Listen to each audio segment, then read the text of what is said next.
이스라엘의 왕 중에 히스기야 왕은 다윗의 버금가는 왕입니다. 히스기야에 대하여 여러분과 말씀을 나누려고 제가 여러 날을 묵상하고 연구하면서 가슴이 참 많이 뛰었습니다. 예전에 읽었던 성경이고 또 히스기야에 대하여 여러 책들을 읽으면서 연구한 어떤 인물인데도 불구하고 이번에 설교를 위해서 이 히스기야를 읽고 연구할 때는 참 제 가슴이 행복했고, 그리고 이것이 길이다라는 그런 은혜도 체험하게 되었습니다. 히스기야 때문에 밤을 꼬박 새기도 했는데요, 저는 제가 받은 이 은혜를 여러분과 함께 나누려고 합니다. 히스기야 그러면 여러분들 머릿속에 딱 생각해야 될 단어가 예배입니다. 히스기야는 25세의 왕이 되어서 29년 동안 나라를 다스렸습니다. 적은 나이에 하나님의 부르심을 받았죠. 54세에 그가 천국을 갔으니까요. 그럼에도 불구하고 그의 사역은 얼마나 큰 교회사에 진리를 알려주었는지 모릅니다. 히스기야는 성경에서 그의 조상 다윗의 모든 행실과 같이 여호와 보시기에 정직하게 행하였다, 그렇게 평가를 합니다. 2절 말씀 한번 보십시오. 히스기야가 그의 조상 다윗의 모든 행실과 같이 여호와 보시기에 정직하게 행하여. 유다의 왕들은 대부분이 다윗의 길을 걸었습니다. 그러나 다윗의 모든 삶을 따라간 것은 아니었습니다. 성경에 다윗의 후손 중에 딱 두 사람이 바로 다윗의 삶을 쫓아갔습니다. 모든 다윗의 삶을 따랐습니다. 그 사람들이 바로 히스기야와 그리고 우리가 다음에 배울 요시야 왕입니다. 이들은 공통적인 특징을 가지고 있었습니다. 그 특징이 뭐냐면 예배로 시작한다는 것입니다. 25세의 나이에 왕이 된 히스기야는 왕이 되자 말자 그는 하나님 앞에 예배하기 위하여 성전의 문을 열고 성전의 문을 수리하면서 예배 준비를 합니다. 당시에 그의 아버지 아하스가 성전에 온갖 더러운 우상들을 갖다 놓고 그것을 예배하며 경배했습니다. 뿐만 아니라 유다 땅 곳곳에 우상들을 새로 세우고 거기에 분향하며 온갖 잡신들을 섬겼었습니다. 그러면서 그는 여호와의 전 성전문을 닫아버렸습니다. 그리고 그것을 폐허가 되도록 해버렸어요. 그렇게 아하스가 생애를 끝내고 그의 아들 히스기야가 왕이 되는데, 왕이 되면서 그는 왕이 되는 그 처해, 그 첫날에 하나님 앞에 예배부터 시작한다는 것이죠. 3절 말씀 한번 보십시오. 첫째 해 첫째 달에 여호와의 전 문을 들을 열고 수리하고. 그가 왕이 된 첫째 해, 그가 왕이 되었던 그 첫째 달에 하나님 앞에 그는 예배하기 위하여 문부터 열었습니다. 히스기야의 삶은 예배자의 삶이었습니다. 그는 왕이기 이전에 하나님을 예배하는 사람이었습니다. 예배하기 위하여 그는 모든 것을 다 내려놓았고 그 예배의 갈증과 갈망을 가지고 살아갔습니다. 우리의 갈증은 어찌 보면 세상에 대한 갈증입니다. 하나님에 대한 갈증이 우리에게는 좀 적은 면이 있습니다. 예배를 드려도 좋고 안 드려도 좋고, 코로나 시대에 예배 드리기가 쉽지 않습니다. 인터넷으로 예배를 드린다고 하지만 아마 여러분들 중에 그런 경험을 하셨을 것입니다. 그저 인터넷 틀어놓고 설거지하면서 예배 드리고 빨래 개면서 예배 드리고, 과연 그것이 예배일까요? 예배는 엎드려 경배하는 것이 예배입니다. 영과 진리로 하나님 앞에 전심을 다하여 드리는 것이 예배입니다. 그런데 그런 예배가 아니라 그저 방송 하나 틀어놓고 딴짓하면서 다른 것 하면서 드려지는 그것이 과연 하나님께 드려지는 예배냐 이 말입니다. 인터넷으로 예배를 드린다는 것이 저는 문제가 된다고 생각하지 않습니다. 이곳에 있어도 딴 마음을 품고 다른 생각을 한다면 그 예배가 하나님 앞에 온전한 예배가 아니겠지요? 인터넷 앞에서도 똑같다는 것입니다. 우리의 예배는 교회 안에서, 이 예배당 안에서 예배를 드리든 또는 집에서 예배를 드리든 직장에서 예배를 드리든 또는 부득이하게 정말 예배 드릴 수 없는 그런 어떤 환경 속에서 잠시 묵상으로 기도로 예배를 그렇게 짤막하게 끝나든 전심을 다하여 예배를 드려야 합니다. 하나님은 그런 사람을 찾으십니다. 25세 히스기야 왕은 성전 문을 열고 성전을 수리하기 시작했습니다. 그리고 그 안에 가득한 우상들과 더러운 것을 다 제거하도록 레위 사람들과 제사장들에게 명령을 했습니다. 그 레위 사람들과 제사장들이 해야 될 일이 무엇입니까? 그들은 예배를 인도하기 위하여 그들의 삶을 주님 앞에 드리는 자들입니다. 그들은 예배를 준비해야 됩니다. 아무리 아하스 왕이 우상을 숭배하며 성전의 문을 닫았다 할지라도 레위 사람들과 제사장들이 깨어 있다면 아마 하나님께 드려지는 예배는 이토록 히스기야 시대에 문을 닫고 전혀 예배를 드리지 않는 그런 황폐한 상황까지 가지 않았을 것입니다. 히스기야는 성전 문을 열고 그리고 레위 사람들과 제사장들에게 명령을 합니다.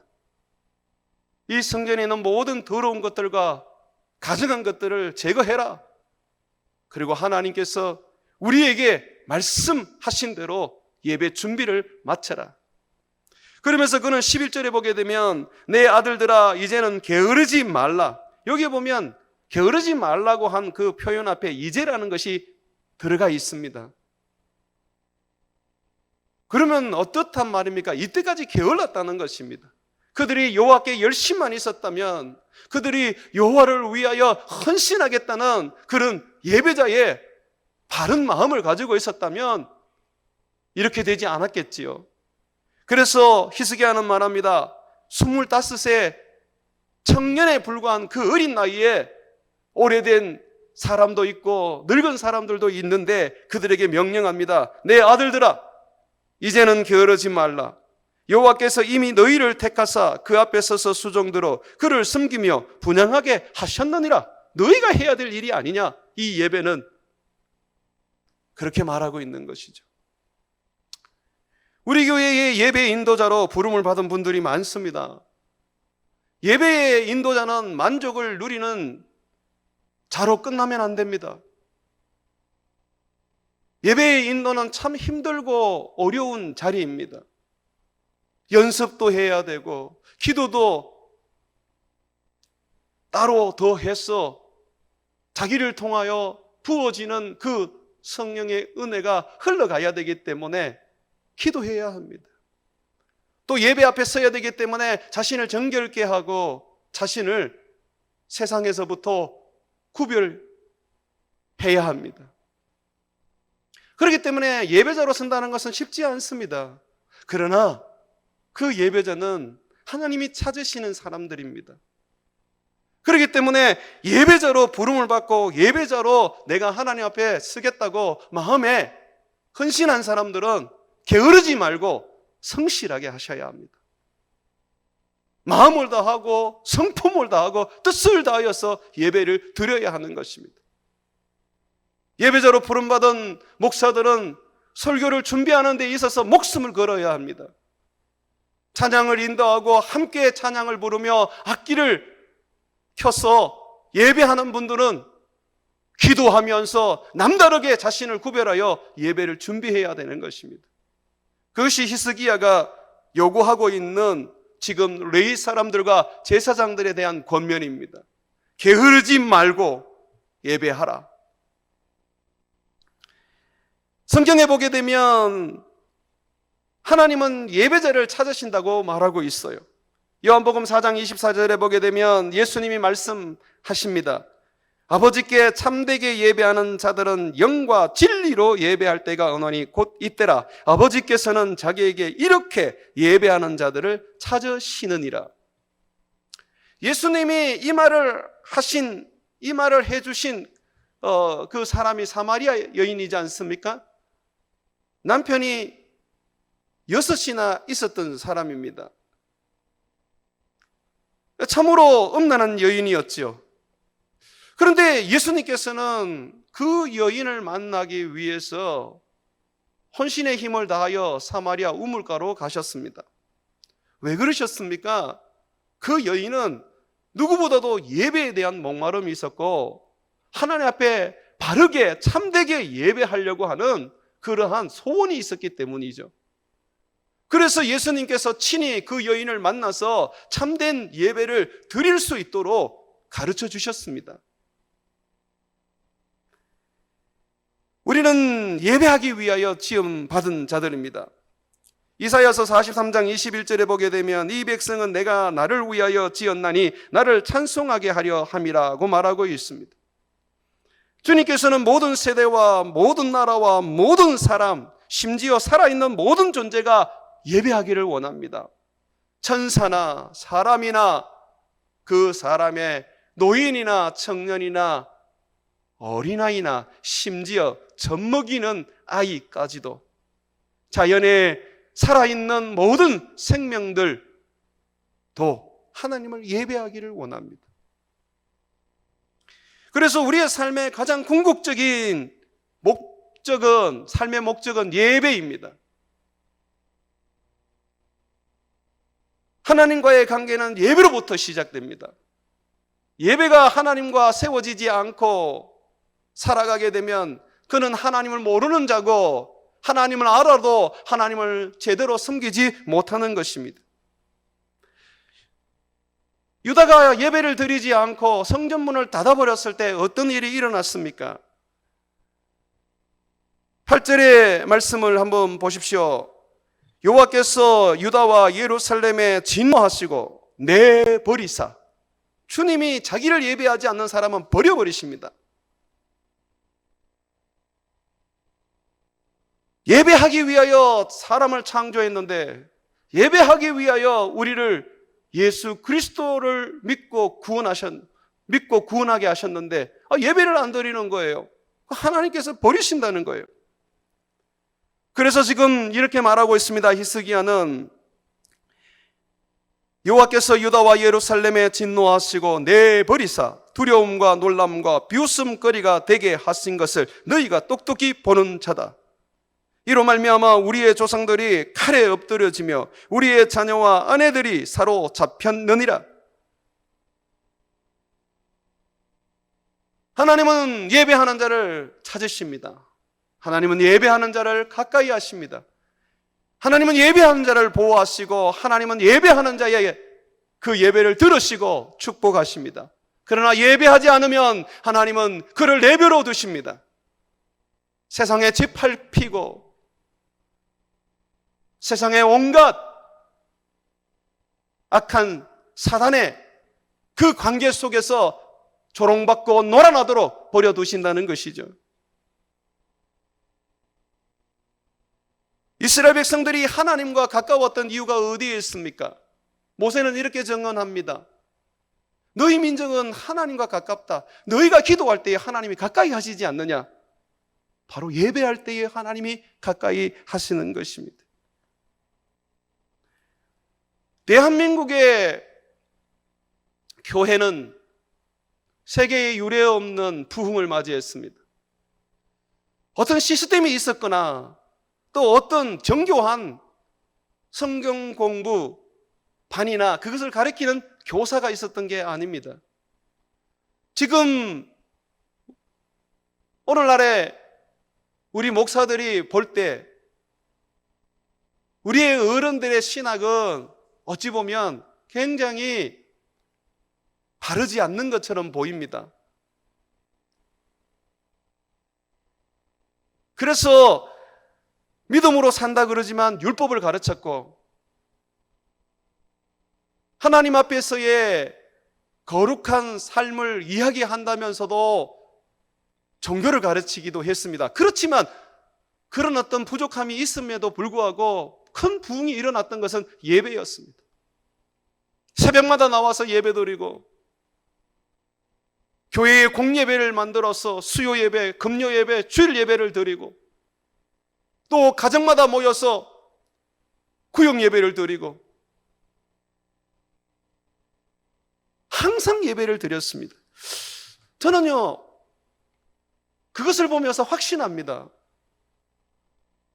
우리 교회가 예배를 회복하고 예배에 목숨을 걸게 되면 다른 어떤 시스템이 없고 프로그램이 없어도 우리는 우리 하나님 앞에서 아름답게 자라며 제자가 되어 주님을 섬길 수 있다고 생각합니다. 이 예배에 있어서는 히스기야가 말한 것처럼 게으르지 않아야 돼요. 다르게 말하면 성실함이 있어야 합니다.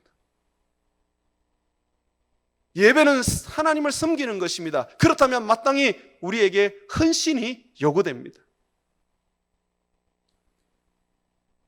가만히 앉아서 주어지는 은혜, 그것이 예배가 아닙니다. 애써서 찾아먹는 은혜, 그것이 예배인 것이죠.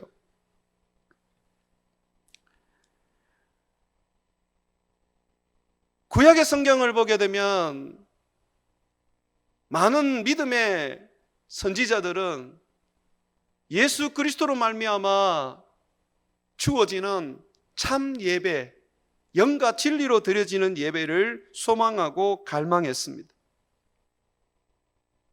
시편 110편 3절에 보게 되더라도 주의 권능의 날에, 이 권능의 날이 언제입니까? 예수님께서 이 세상에 오신 그날 아닙니까? 또한 예수님께서 재림하여 이 세상에 오실 그날을 말하지 않습니까? 예수님께서 하나님 보좌 우편에서 지금 계시며 이 땅을 다스리는 지금의 날을 말하는 것이 아니겠습니까?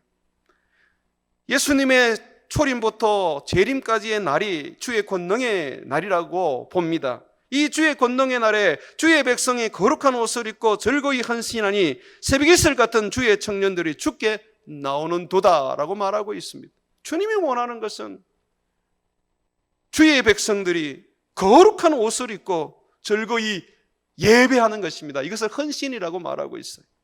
새벽 이슬 같은 주의 청년들이 주님 앞에 나와서 주님을 영화롭게 예배하는 것을 선지자들은 예언하고 있습니다. 우리는 제자 만들고 선교하는 교회입니다. 제자를 왜 만듭니까? 제자는 예배자를 만드는 것입니다. 주님 앞에 예배드리고 예배자로서 합당한 삶을 세상에 살아가는 것, 그것이 바로 제자입니다. 제자가 예배드리는 자가 되지 않고 예배의 삶을 살지 않는다면 더 이상의 제자가 아닌 것입니다. 그래서 바울은 우리가 우리 주님 앞에 나와 예배할 뿐만 아니라 우리의 삶에서 살아있는 내 몸을 산제물로 드림으로써 영적인 예배를 드려야 한다고 가르치고 있는 것입니다. 우리의 삶이 예배입니다. 우리의 찬양이 예배입니다. 전도와 선교의 궁극적인 목표가 예배자를 세워 예배하는 것이죠. 예배는 선교하는 궁극적인 이유입니다. 선교사를 보내는 이유는 그 땅에 예배하기 위한 것입니다. 예배하는 교회를 세우기 위한 것입니다. 예배하지 않고 모여서 먹고 놀기만 한다면 그건 교회가 아닙니다. 그건 선교가 아닙니다. 그건 전도가 아닙니다. 존 파이퍼 목사님은 열방을 향해 가라라는 책에서 선교에 대하여 이렇게 말합니다. 선교는 교회의 궁극적인 목표가 아니다. 예배가 그 목표다. 예배가 없기 때문에 선교가 필요한 것이다. 그 선교가 도구라는 거예요. 선교를 통하여 온 세상이 하나님을 예배하게 만드는 것이 궁극적인 우리의 목표입니다. 이 시대가 끝나고 구속받은 셀 수 없는 많은 이들이 하나님의 보좌 앞에서 머리를 쪼아리게 될 때 선교는 더 이상 존재하지 않을 것이다. 이는 일시적으로 필요한 것일 뿐이다. 그러나 예배는 영원히 남는다. 예배는 선교의 연료요 목표다. 예배가 선교의 목표라 하면 선교할 때 우리가 오로지 열방을 인도하여 하나님의 영광을 높이려는 목표를 가지고 있기 때문이다. 선교의 목표는 열방이 하나님의 위대하심을 보고 기뻐하게 하는 것이다. 선교는 예배로 시작해서 예배로 끝난다. 그렇지요? 시편 23편, 22편, 27절에서 28절에서 말하는 것처럼 땅의 모든 것이 여호와를 기억하고 돌아오며 모든 나라의 족속이 주의 앞에 예배하리니 나라는 여호와의 것이요 여호와는 모든 나라의 주제심이로다. 그러므로 우리는 예배의 목숨을 걸어야 합니다. 성경을 가르쳐 제자를 만들 때에 성경의 지식을 더해 주는 것으로 끝나면 그것은 제자 훈련이 아닙니다. 어찌 보면 그런 성경 공부는 중단하는 게 맞습니다. 성경 공부를 하고 말씀을 배웠다면 반드시 예배로 그 삶이 나타나야 합니다. 주님 앞에 나와 예배하고 살아가면서 예배하는 삶을 나타내야 한다는 것이죠. 히스기야는 아버지가 무너뜨린 예배를 다시 회복시켰습니다. 성전의 문을 열고 성전을 정결하게 하였습니다. 그는 성전 외에 다른 예배의 장소는 다 무너뜨리고 폐쇄하였습니다. 심지어 여호와의 이름을 부르며 제사하던 그런 산당도 다 없애버렸습니다.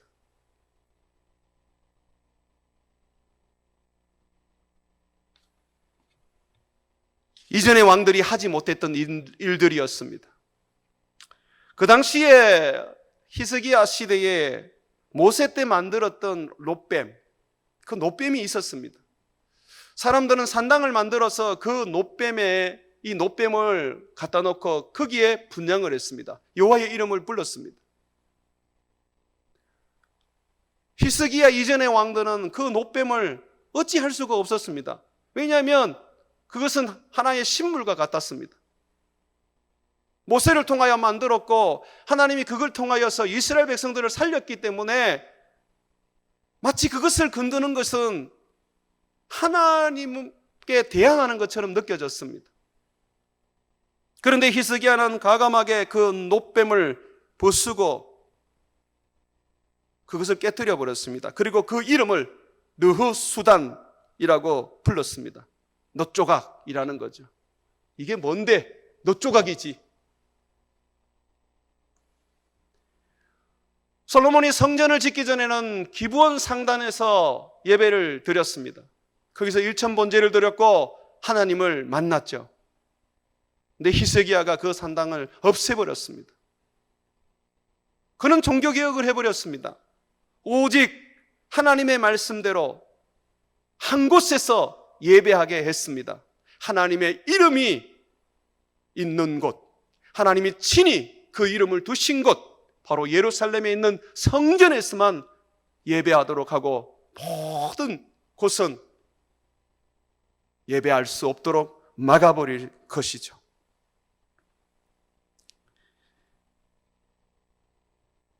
신명기 12장 1절과 7절을 한번 찾아보십시오. 신명기 12장 1절에서 7절을 보게 되면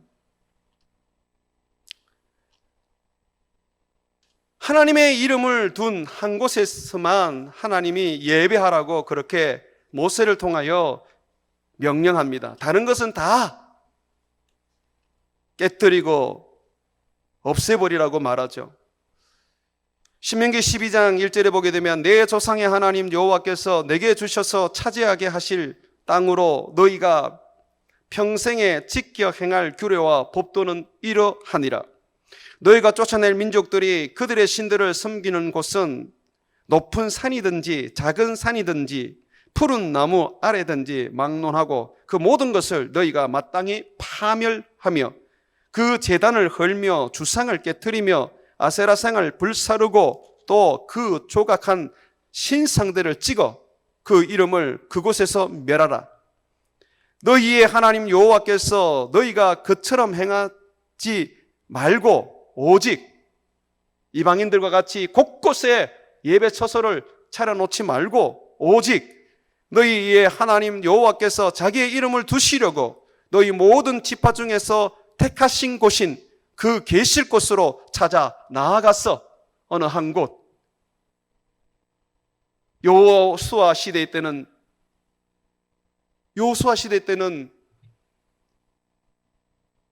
그들이 한 곳에서 예배를 드렸습니다. 그와 같이 한 곳.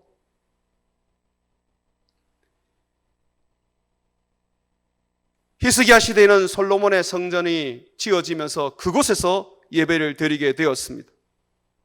너희의 번제와 너희의 제물과 너희의 11조와 너희 손의 거제와 너희의 서원제와 낙현 예물과 너희 소와 양의 처음 난 것들을 너희는 그리로 가져다가 드리고 거기 곧 너희의 하나님 여호와 앞에서 먹고 너희의 하나님 여호와께서 너희의 손으로 수고한 일에 복주심으로 말미암아 너희와 너희의 가족이 즐거워할지니라.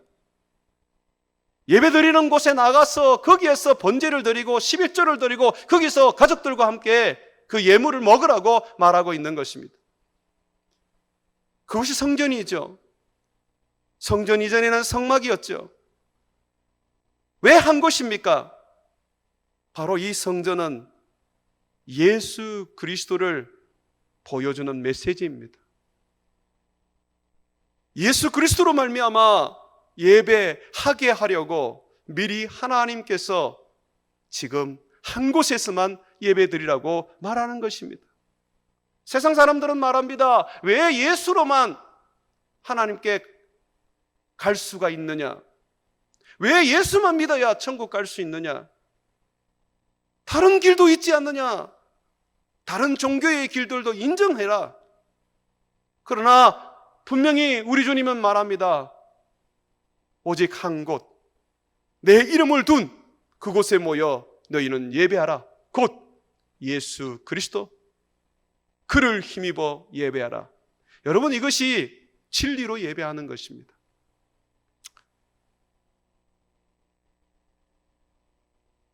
사마리아 여인에게 하셨던 예수님의 말씀이 생각납니까? 하나님은 영이시니 예배하는 자가 영과, 이 영은 성령입니다. 그리고 진리로 예배할지니라 그랬습니다. 이 진리가 뭐냐면 예수입니다. 이 진리를 다르게 말한다면 참입니다. 참. 또 다른 말로 하면 진짜입니다.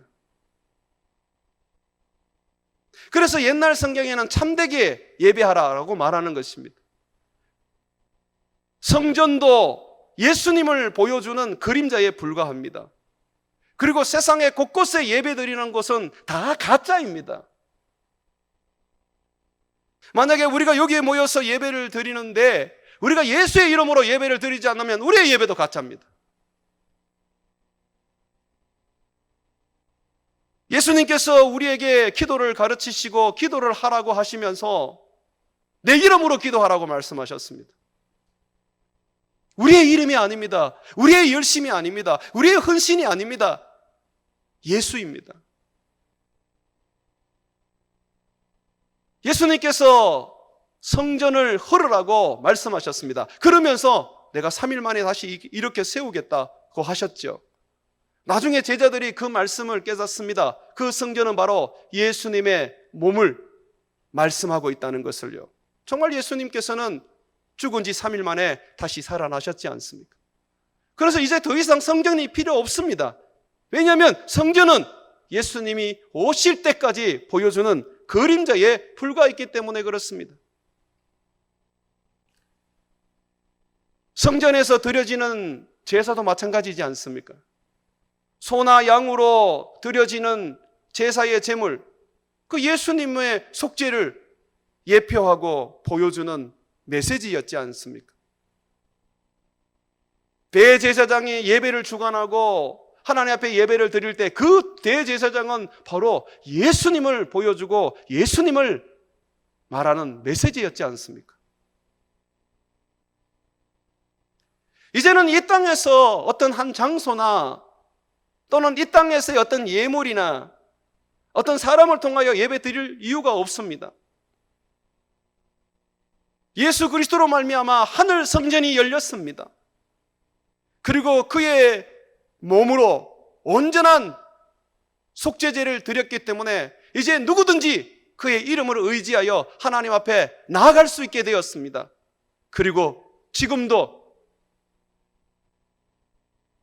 하나님의 아들 예수님은 영원한 대제사장으로 하늘 성소에서 예배를 주관하고 계십니다. 제가 여기 앞에 서서 설교를 하지만 또 우리의 찬양단이 앞에 나와서 찬양을 드리지만 우리들의 어떤 설교가 우리들의 어떤 찬양이 여러분을 예배로 인도하는 게 아닙니다. 우리는 하늘에 계시는 우리의 영원한 대제사장 예수 그리스도, 그분의 이름으로 설교를 하고 그분의 이름으로 찬양을 하기 때문에 그분이 여러분들을 하나님의 예배로 인도하는 것입니다. 히스기야 왕이 성전을 정결케 하고 예배를, 제사를 다시 회복한 것은 바로 그가 오실 참 대신 예수 그리스도, 그분을 의지하고 붙잡은 것입니다. 이제는 우리가 예루살렘에서나 또는 다른 곳에서 특별한 장소에서 예배 드릴 필요가 없지요. 진리로 예배하면 됩니다. 바로 예수 그리스도, 그분을 힘입어 예배하는 것입니다. 히브리서 10장을 한번 펴보십시오. 히브리서 10장에 보시면 구약의 모든 것은 그림자에 불과하다고 분명히 우리에게 말합니다. 진짜가 올 때까지 그것이 필요했을 뿐이라고 말합니다. 10장 1절입니다. 율법은 장차 올 좋은 일의 그림자일 뿐이요 참 형상이 아니므로 해마다 늘 드리는 같은 제사로는 나오는 자들을 언제나 온전하게 할 수 없느니라 라고 말합니다. 그러나 어떻습니까?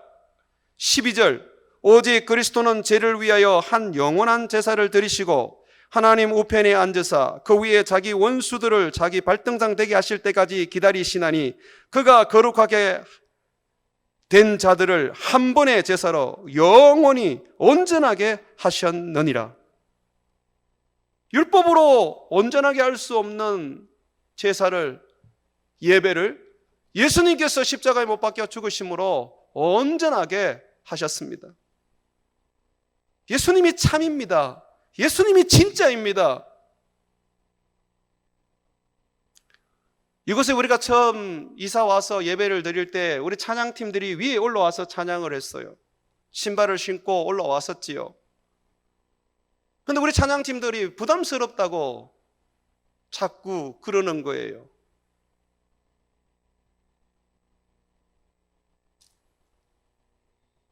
이 강단이 부담스러우면 안 돼요.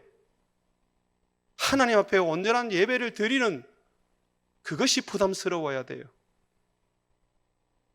여기는 무대에 불과할 뿐입니다. 이것이 어떤 신성을 보여주는 것이 아닙니다. 하나님의 임재를 보여주는 것이 아닙니다. 깨트려야 합니다. 우리는 예배 중에 맥주 절기를 당에서 결의해서 예배를 드리지 않습니다. 예전에 보리농사 지을 때 드렸던 그 예배, 지금은 그렇게 하지 않기 때문에 하지 않습니다.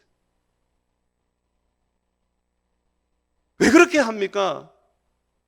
전통이나 또는 우리가 가지고 있는 종교적인 어떤 그런 부분들이 때로는 참 대신 예수님을 덮어버리기 때문에 그렇습니다.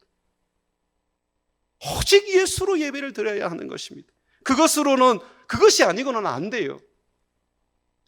예수님은 지금도 예배의 주관자이세요. 왜냐하면 그는 살아계시는 영원한 대제사장이기 때문에 그렇습니다. 분명히 성경은 하늘 성소가 있다고 말합니다. 거기에 영원한 제사장 우리 예수님께서 계신다고 말합니다. 그러므로 너희는 그 영원한 제사장 예배 주관자이신 그 예수님을 힘입어서 하나님의 그 보좌 앞에 나와 즐겁게 예배하면 된다고 말합니다. 제사장의 역할이 그거 아닙니까? 예배 인도자 아닙니까? 예배하게 하는 것이 제사장의 역할 아닙니까? 목사가 제사장 아닙니다. 찬양 인도하는 사람들이 제사장 아닙니다. 물론 성경은 우리를 가지고 복음의 제사장이라고 표현을 합니다만은 구약으로 말한다면 예수님이 영원한 큰 제사장이십니다. 제사장이 있기 때문에 그저 우리는 그 제사장 앞에 나가면 됩니다. 그가 예배를 인도하실 겁니다. 그가 자기 이름으로 나오는 자들, 자기를 의지하고 자기 피를 힘입어서 예배하고자 하는 자들을 이끌어 하나님 앞에 예배하게 할 것입니다. 그가 참이기 때문에 그렇습니다. 그가 진짜이기 때문에 그렇습니다. 이제는 가짜로 예배드리는 것을 하나님 원하지 않습니다. 그림자로 예배드리는 것을 원하지 않습니다. 참 되시고 진짜 되시는 예수님을 이미 믿어서 예배하는 것입니다.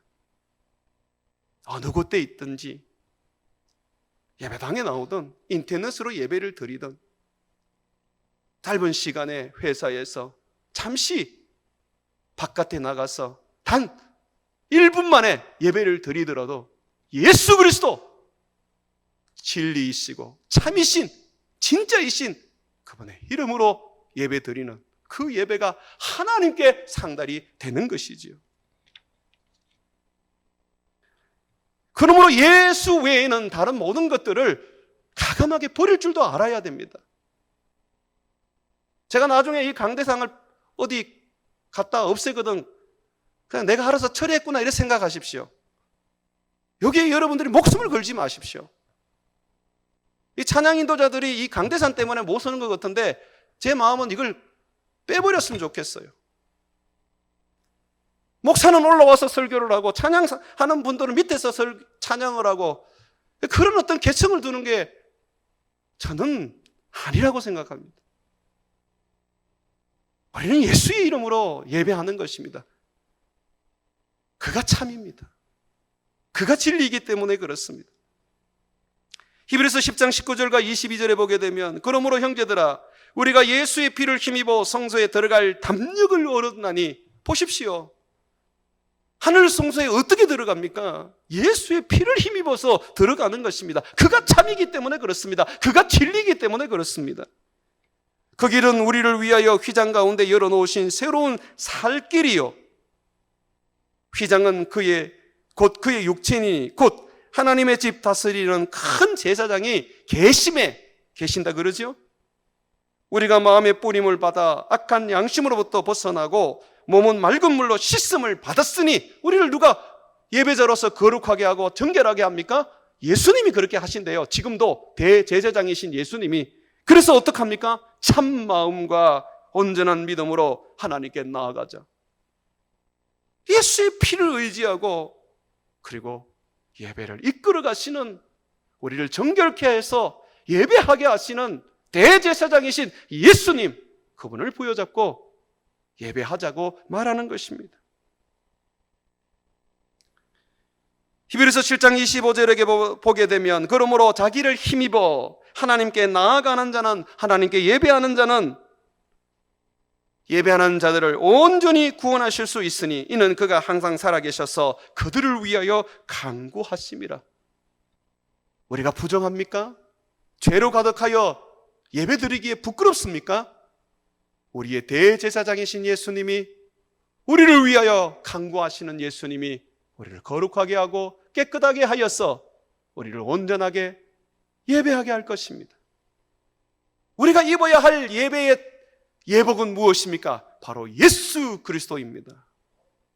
그를 힘입어서 하나님께 나아가면 그가 우리를 정결케 하시고 그가 우리를 깨끗게 하시고 우리를 하여금 온전히 하나님 앞에 예배할 수 있도록 이끌어 주시는 것입니다. 그래서 성경은 말하고 있습니다. 히브리서 4장 14절과 16절에 보게 되면 그러므로 우리에게 큰 대제사장이 계시니 성천하시니 곧 하나님의 아들 예수시라. 우리가 믿는 도리를 굳게 잡을지어다. 우리에게 있는 대제사장은 우리의 연약함을 동정하지 못하실 리가 아니요 모든 일에 우리와 똑같이 시험을 받으시니로되 죄는 없으시니라. 그러므로 우리가 긍휼하심을 받고 때를 따라 돕는 은혜를 얻기 위하여 은혜의 보좌 앞에 담대히 나아갈 것이니라. 우리가 예배 앞에 나올 때에 필요한 것은 딱 하나밖에 없습니다. 때를 따라 돕는 은혜를 얻으려는 갈급한 마음입니다. 나를 정결케 하는 것이 내 자신도 아니고 하나님 앞에서 하나님이 나를 주목하게 만드는 것이 나의 헌금도 아니고 오직 예수 그리스도 그분을 힘입고 나아가서 때를 따라 돕는 은혜를 얻으려는 그 갈급함, 그것이 우리에게 필요한 것이죠.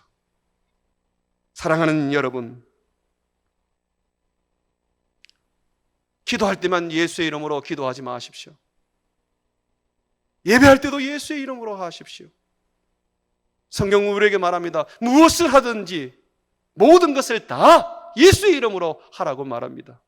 그가 바로 우리의 대제사장이시고 우리를 이끄시는 보혜사이시며 우리를 지키시는 하나님이시기 때문에 그렇습니다. 사랑하는 여러분, 여러분의 어떤 모습으로 오늘 이 자리에 나왔는지 저는 모릅니다. 혹 이 자리에 현장에서 가늠하다가 잡혀온 사람이 있을 수도 있습니다. 그러나 염려하지 마십시오. 대제사장 되시는 예수님이 씻어주시고 고쳐주시고 깨끗하게 해주셔서 하나님 앞에 온전한 예배자로 세워줄 것입니다. 그러므로 예수를 믿습니까? 그를 붙잡으십시오. 그리고 그를 힘입어 은혜의 보좌 앞에 담대히 나가십시오. 그리고 때를 따라 돕는 은혜를 구하십시오. 그가 여러분의 예배를 받으시고 여러분의 기도를 들으시고 오늘 이 밤에 여러분들에게 한량없는 은혜를 내려주실 것입니다. 그러므로 사랑하는 성도 여러분, 베들로 교회는 전통적인 것을 가감하게 깨뜨릴 줄 알아야 하고 버릴 줄 알아야 하고 예수를 위해서는 다른 어떤 것이라도 히스기야처럼 누구 수단이라 부르면서 몇 조각에 불과하다고 말하면서 던져버릴 수 있어야 합니다. 예수만을 존귀하게 붙잡고 그분만을 힘입어 진리로 예배하는 저와 여러분 되시기를 주의 이름으로 축원을 드립니다.